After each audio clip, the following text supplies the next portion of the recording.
শয়তানদের একটা মিটিং হচ্ছে, শয়তানরা বসছে সব, এবং মিটিং এর কমান্ডার ইন চিফ হচ্ছে ইবলিস নিজে। সে সবাইকে বলতেছে যে মানুষকে যেভাবে আল্লাহ বানাইছে, এদেরকে যদি আমরা জাহান্নামের রাস্তায় নিতে চাই তাহলে সবাই বুদ্ধি হাজির করো, একটা করে মিনিমাম বুদ্ধি দিতে হবে। প্রত্যেকে চিন্তা ভাবনা করতেছে কোন শয়তানি বুদ্ধি দিয়ে মানুষকে সবচাইতে বেশি জাহান্নামের রাস্তায় নেওয়া যায়। এক এক করে বুদ্ধি সবাই লিখতেছে। কমান্ডার ইন চিফ ইবলিস খুব আগ্রহ নিয়ে সবগুলো জিনিস চেক করতেছে। করতে করতে সে একটা জায়গায় গিয়ে আটকে গেছে। একজন বলতেছে যে ঘড়ি নষ্ট করে দিতে হবে, ঘড়ি। কমান্ডার ইন চিফ ইবলিস সে বলতেছে এত জিনিস থাকতে তুমি মানুষের ঘড়ি নষ্ট করতে চাও, কারণটা কি? ও বলছে যে মানুষ জান্নাতের পথে যাওয়ার জন্য আল্লাহ তাকে এমন একটা সাপোর্টেড সিস্টেম দিয়েছে, তার মাথার যে হাইপোথ্যালামাস সেখানে একটা ঘড়ি সেট করছে। এই ঘড়ি অনুযায়ী যদি একটা লোক চলে তাহলে সে নিশ্চিত করে জান্নাতের রাস্তায় চলে যাবে। আর এই ঘড়িটা যদি আমরা নষ্ট করতে পারি তাহলে ওই লোকটাকে জাহান্নামের রাস্তায় নিয়ে যাওয়া খুব সহজ হবে। এই যুক্তি শোনার পরে ইবলিস খুব খুশি যে তাহলে জাহান্নামে যাওয়ার সবচেয়ে সেরা বুদ্ধি হচ্ছে ঘড়ি নষ্ট করতে হবে। যে হ্যাঁ, তখন জিজ্ঞেস করলো যে ঘড়ি যে আমরা নষ্ট করব কোন কোন কৌশলে করব। এইটার পিছনে সবাই বুদ্ধি লিখতেছে। যেই বুদ্ধিগুলো তারা লিখছে সেগুলো আমরা আলোচনা করার আগে আরেকটা ঘটনায় চলে যেতে চাই। আজ থেকে প্রায়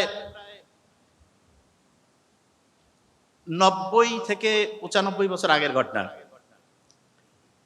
গুহার মধ্যে একজন হচ্ছে শুয়ে আছে, হঠাৎ করে সেই গুহার বাংকারের মধ্যে বোম পড়ে গেছে। যখন বাম পড়ছে, যে গুহার মধ্যে ছিল সে কিন্তু মনে করছে যে সে বাস্তবেই হচ্ছে গুহায় বোম পড়েছে। তা সে যে ঘুমের মধ্যে ছিল সে টেরই পায়নি। সে করলো কি, তড়ি ঘরে করে ঘুমের মধ্যেই বাংকার থেকে বের হয়ে দূরে চলে গেছে।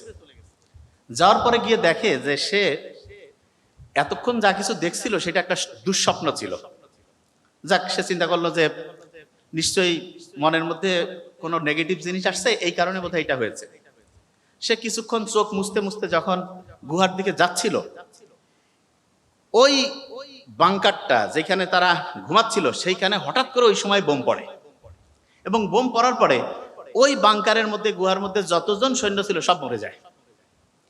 এই ঘটনাটা যখন ঘটে তখন যে স্বপ্নটা দেখছে সে চিন্তা করছে এটা নিশ্চয়ই স্রষ্টার দ্বারা কোনো একটা সিগন্যাল তার প্রতি, তাকে দিয়ে স্রষ্টা অনেক বড় কিছু করবে। এবং সে এই জিনিসটা এত বেশি মোটিভেটেড হলো, সাথে সাথে সে ওইখান থেকে লোকালয়ে আসলো, এসে দোকানের মধ্যে গেল, যাওয়ার পরে খাতা আর কলম কিনলো। কেনার পরে টানা 72 ঘন্টা 3টা দিন কারোর সাথে কোনো কথা নাই, কারোর সাথে কোনো আলোচনা নাই, সে ডায়েরিতে কলম নিয়ে একের পর এক তার পরিকল্পনা লিখতে থাকলো। এবং লিখতে লিখতে শুনলে আমরা অবাক হয়ে যাব, 3 দিনের মধ্যে সে একটা গোটাল বইয়ের কাঠামো দাঁড় করায় ফেলছে। এবং সেটা এতটা মনে প্রাণে বিশ্বাস করা শুরু করলো, দেখা গেল যে কয়েক বছরের মধ্যে সে একটা গোটাল দেশের প্রধান হয়ে গেল। শুধু তাই না, একটা দেশ থেকে ক্রমাগত 3টা দেশ, 5টা দেশ, 7টা দেশ, ক্রমাগত অসংখ্য দেশ সে জয় করতে থাকলো। এবং শেষে যেটা হলো সেটি হচ্ছে কি, যে সারা দুনিয়ার মধ্যে সে অবিসংবাদিত একজন লিডার হয়ে গেল। সেই লিডারের নাম, যদিও আমরা তাকে সাপোর্ট করবো কি করবো না সেটা পরের কথা, কিন্তু সে হচ্ছে হিটলার। ওই বাংকারের মধ্যে ছিল। তা হিটলার যে কাজটা করেছে সেটা যেইভাবে সে করেছে সেটা আমরা স্টুডেন্ট যারা আছি প্রত্যেকেই কাজে লাগাতে পারি। কিরকম? এইখানে যারা আছি যে কেউ জীবনে যেই জিনিসটা আমরা হতে চাই প্রত্যেকে সেটা হইতে পারবে। জাস্ট আমাদের 2টা কাজ করতে হবে। নাম্বার 1 হচ্ছে ওই যে শয়তানরা যে বলছিল যে ঘড়ি নষ্ট করে দিবে, সেই ঘড়ি তারা নষ্ট করার জন্য যে পরিকল্পনা করছে সেই পরিকল্পনা আমাদের ভেস্তে দিতে হবে। এটা নাম্বার 1। এবং নাম্বার 2 হচ্ছে হিটলার গুহার মধ্যে থেকে বের হয়ে যেই পরিকল্পনা যেভাবে লিখছে, আমাদের গোটাল জীবনের পরিকল্পনাটা ঠিক সেইভাবে আমাদের লিখতে হবে। এখানে আমরা যারা যারা আছি প্রত্যেককে আমি একটা লাইন শুধু বলবো।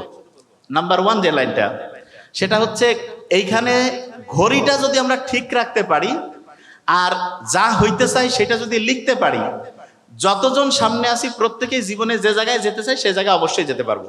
আচ্ছা, এবার আমি একটু প্রশ্ন ধরবো। দেখি যে কার কতটুকু খেয়াল আছে। ওকে, এই যে প্রথম বেঞ্চ, হ্যাঁ চশমা, না বসেই বলতে হবে, কোনো সমস্যা, আমি ধরবো। আর ঘুমাচ্ছে কয়েকজন, খুব সুন্দর, ঘুম তো খুবই ভালো, শর্ট টার্ম থেকে পড়া লং টার্মে নিয়ে যায়, আমি দেখছি, আপুকে ধরবো এখনই। তাহলে এবার কয়েক মিনিট বলবো তো, এই জন্য খুব ইম্পর্টেন্ট কথা। চশমা ভাই, হ্যাঁ, প্রথম যে জিনিসটা শয়তান ধ্বংস করতে চাইছে মানুষের, ওই যে কমান্ডার ইন চিফ, সেই জিনিসটা কি ছিল? ঘড়ি। কি নাম? ঘড়ি, ভেরি ফাইন। দ্বিতীয় যেই গুহার মধ্যে ছিল সেই ভদ্রলোকের নাম কি ছিল? হিটলার। কি ছিল? হিটলার। আচ্ছা, এবার দেখি জিনিসটা। দেখুন, আমরা যখন একটা জিনিস লিখে ফেলি তখন আমাদের ওই জিনিসটা হওয়ার সম্ভাবনা 25 থেকে 40% বেড়ে যায়। জাস্ট আপনি লিখছেন, আপনার ওইটা হওয়ার সম্ভাবনা 25 থেকে 40% বেড়ে যাবে। এখন আমরা প্রত্যেকেই আছি না যে অসাধারণ স্টুডেন্ট হইতে চাই, কিন্তু স্টুডেন্ট কেন হইতে পারি না সেই জিনিসটা আগে বুঝি। দেখুন, আমরা যদি একটা দিনকে সবচেয়ে সেরা বানাতে চাই তাহলে আমরা একটা সপ্তাহ সেরা বানাতে পারবো, একটা মাস পারবো, এরকম করে বছর সেরা বানাবো। আচ্ছা বলেন তো, আমাদের শরীরের মধ্যে একটা অঙ্গ আছে যেটা প্রতি মুহূর্তে সংকুচিত হচ্ছে, প্রসারিত হচ্ছে, সংকুচিত হচ্ছে, প্রসারিত হচ্ছে, এইটার নাম হচ্ছে হার্ট। কি নাম বলেন? হার্ট। হার্ট যেভাবে কাজ করে আমরা যদি ওইভাবে পড়াশোনা করি তাহলে প্রত্যেক দিন যত খুশি তত পড়তে পারবো। ক্রমেই আমরা হচ্ছে যে পড়তে পড়তে গিয়ে, ওই যে অনেকে বলে না পড়তে পড়তে হাঁপায় গেছি, পড়তে পড়তে ক্লান্ত লাগতেছে, এটা কখনোই হবে না। কিরকম সেটা বলি। একটানা 1 ঘন্টা কারা কারা জীবনে পড়ি? হাত উঁচু করেন তো। একটানা 1 ঘন্টা? আচ্ছা, ভেরি ফাইন, হাত নামান। শোনেন, একটা জিনিস বলি, বিজ্ঞানীরা দেখছে আপনি যদি একটানা 1 ঘন্টা পড়েন, 60 মিনিট একটানা পড়ছেন, তাহলে আপনি গড়পড়তা 78 থেকে 80টা লাইন আপনি মুখস্থ করতে পারবেন। 78 থেকে 80টা লাইনের পড়া মুখস্থ করতে পারবেন। আপনারই এক বন্ধু, সে করছে কি, 10 মিনিট পড়ছে, 27টা লাইন পড়া মাথায় আনছে, 5 মিনিট রেস্ট। আবার 10 মিনিট পড়ছে, 27টা লাইন মাথায় আনছে, আবার 5 মিনিট রেস্ট। আবার 10 মিনিট পড়ছে, 27টা লাইন মাথায় এনেছে, 5 মিনিট রেস্ট। আবার 10 মিনিট পড়ছে, 27টা লাইন মাথায় আনছে, 5 মিনিট রেস্ট। এবার আমাকে বলেন তো, প্রথম 10 মিনিটে যদি সে 27 লাইন পড়ে, 5 মিনিট রেস্ট নিয়েছে, তারপরে 10 মিনিটে যদি 27 লাইন পড়ে, 5 মিনিট রেস্ট নিয়েছে, আবার যদি 10 মিনিটে 27 লাইন পড়ে, 5 মিনিট রেস্ট নিয়েছে, আবার 10 মিনিটে 27 লাইন পড়ছে, 5 মিনিট রেস্ট নিয়েছে, তাহলে 4টা 27 যদি আমি গুণ করি কত লাইন হবে? 108। কত? আপনি একটানা যখন 60 মিনিট পড়েন তখন কত লাইন পড়তে পারেন? 78, 80।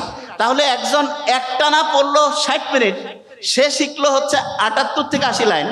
আর আপনি 10 মিনিট পড়লেন, 5 মিনিট রেস্ট, 10 মিনিট পড়লেন, 5 মিনিট রেস্ট, 10 মিনিট পড়লেন, 5 মিনিট রেস্ট, তাহলে আপনি বললেন 107 থেকে 8 লাইন। তাহলে রেস্ট নিয়ে পড়া ভালো না একটানা পড়া ভালো? রেস্ট নিয়ে পড়া ভালো না একটানা? রেস্ট নিয়ে। আচ্ছা, এখন দেখেন একটা জিনিস,